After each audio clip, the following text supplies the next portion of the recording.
கை பார்க்கலாமா? ஐயோ, கைக்கு எத்தனை நாள் ஆச்சு கடவுளே. உண்மையிலேயே நான் ரொம்ப ரொம்ப கஷ்டப்பட்டேன் கைக்கு. ஏன்னா என் ஃப்ரெண்டு பண்ண கூத்து அந்த மாதிரி. கைக்கு ஃபஸ்ட்லேருந்து பார்த்துடலாமா? ஃபஸ்ட்டு ஏன்னா நான் அப்போது இந்த இது வாங்கச்சில அந்த கலரை சில்க் த்ரெட் வாங்கலை, அதனால் எனக்கு என்ன பண்ணுறதுனே தெரியல. அதனால் சரின்னு சொல்லிட்டு 2 ஜரி போட்டுட்டு நான் பீடு போட ஆரம்பிச்சிட்டேன். ஏன்னா இவ்வளோ பெரிய பீடு, நான் இதை 1 டேயில் முடிக்கணும். இந்த பீடு ஃபுல்லாக இந்த இதுலேருந்து இந்த பார்டர் வரைக்கும் நான் 1 டேயில் முடிக்கணும். அதனால் எனக்கு நான் ஃபுல் அண்ட் ஃபுல் இதில் உட்காந்தா மட்டும் 1 டேயில் முடிக்க முடியும். அதனால் எனக்கு ரொம்ப இது, அதனால் சீக்கிரமாக பண்ணிட்டேன். அதனால் சரி என்னென்னு பார்த்துடலாம். ஜரி, சுகர் பீட், பெரிய பீட், சுகர் பீடு, பெரிய பீடு, சுகர் பீடு. ஆக்சுவலாக இந்த ஊடையில் இருக்க சுகர் பீடுக்கு பதிலாக ஸ்டோன் செயின் தான் இருந்துச்சு. பட் ஆனால் நான் தான் ஸ்டோன் செயின் எனக்கு அவ்வளோவா பிடிக்கல. ஏன்னா அது ஸ்டோன் கீழே விழுந்ததுக்கப்புறம் அது நல்லா இருக்காது. அதனால் அதுக்கப்புறம் ஒரு பீடு, பெரிய பீடு போட்டு அது சுற்றி சுகர் பீடு வரும் பாருங்கள், உங்களுக்கே நல்லா தெரியும். அதை சுற்றி நல்லா சுகர் பீடு வரும்.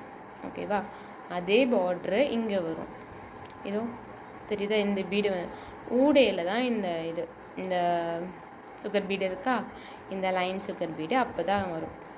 இதுக்கு நான் என்ன பண்ணிட்டேன் அப்படின்னா, எந்த கையின்னு எனக்கு சரியாக தெரில. ஒரு கை கரெக்டாக பண்ணிட்டேன். பட் ஆனால் இன்னொரு கைக்கு நான் என்ன பண்ணிட்டேன்னா, இந்த பார்டர் அப்படி இருக்கும், இந்த பார்டர் லைட்டாக மேலே வந்துச்சு. கரெக்டாக இந்த அளவு தான் சுகர் பீடு இதில் போட முடியும். செம ஷாக். இதை அப்படியே என் ஃப்ரெண்டுக்கு நான் அனுப்பினேன். சுபு இந்த மாதிரி நான் ஆக்சுவலி நான் சொல்லலை, என் ஃப்ரெண்டு வேணி சொன்னால் இந்த மாதிரி மாற்றி இதாகிடுச்சு. ஏன்னா ஒரு கை என்கிட்ட இருந்துச்சு, இன்னொரு கை ஃப்ரெண்டுகிட்ட இருந்துச்சு த்ரெட் இருக்கிறதுக்காக. அதனால் சொன்னேன், உனையாவா ஒன்றும் பிரச்சனை இல்லை மாதிரி, நீ என்ன பண்ணு, அந்த சாரீ ஃப்ளோட்டிங்கில் விடுவோம் அந்த கையில் இந்த சைடை மறைச்சிடு அப்படின்னா.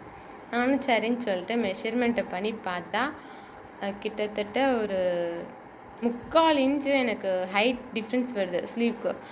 அது கரெக்டாக இருக்குது, இது ரொம்ப கம்மியாக இருக்குது. வேறு வழியே இல்லை, நான் இதை பொறுத்து தான் ஆகணும். ஸோ நான் என்ன பண்ணேன் அப்படின்னா, இதோ இந்த பார்ட்ரு, இந்த குட்டி பார்ட்ரை பிரித்துட்டு இதை கொஞ்சம் கீழே தள்ளி கொண்டு வந்துட்டு அதுக்கப்புறம் மீதி ஃபுல்லாக பார்த்தேன். ஓகேவா? இதுதான் இதோட பெரிய ஃப்ளாஷ்பேக்.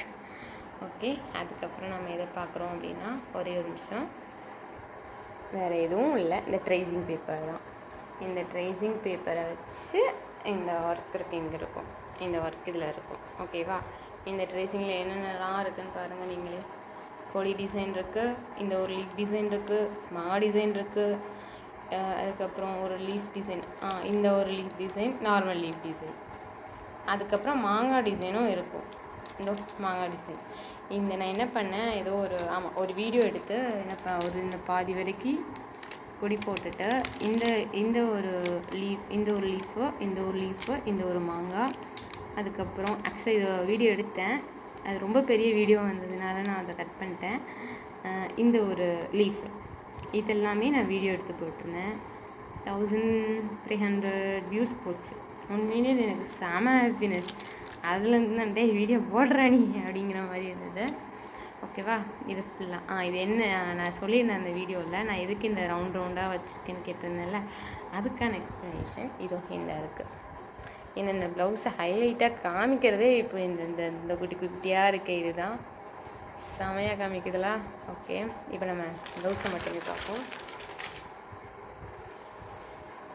ஓகேவா? தெரியுதா? இதில் ஃபுல்லாக பீட்ஸ் வந்துடும். அந்த இது மாங்காயில் ஃபஸ்ட்டு இதில் வந்து நம்மளுக்கு பெரிய பீடு, அதுக்கப்புறம் சுகர் பீடு சுற்றி, இது ஃபுல் அண்ட் ஃபுல் அதே இதுதான். ஹேங்கிங்ஸ் இருக்குது, இது இருக்குது, எல்லா ஒர்க்ஸும் அதே இதுதான். ஓகேவா? Thank you so much. நீங்கள் என்ன பண்ணுங்கன்னா, இதை பிடிச்சிருந்தா சப்ஸ்கிரைப் பண்ணுங்கள், லைக் பண்ணுங்கள், கமெண்ட் பண்ணுங்கள். ஓகே, தேங்க்யூ, பாய். பிடிச்சிருக்கா? தேங்க்யூ ஸோ மச், பாய்.